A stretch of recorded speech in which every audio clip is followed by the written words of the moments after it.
Okay, we have a Southwestern Industries ProtoTrak 2-axis CNC bed mill model TRM. Serial number 98258. This machine was new in 1998. We're going to run it for you.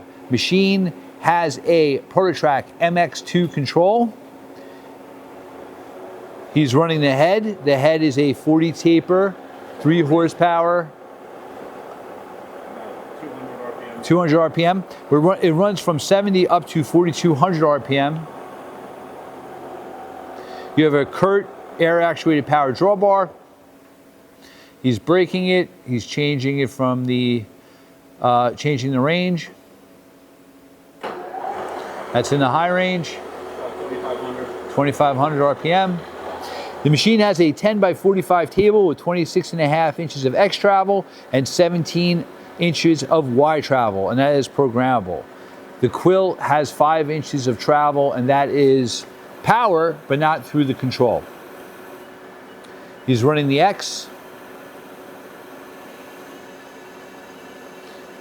And he's running the Y.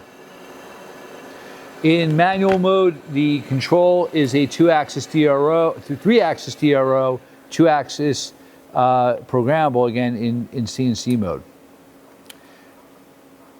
When you move the QUILL, it does do the math for you. There you go.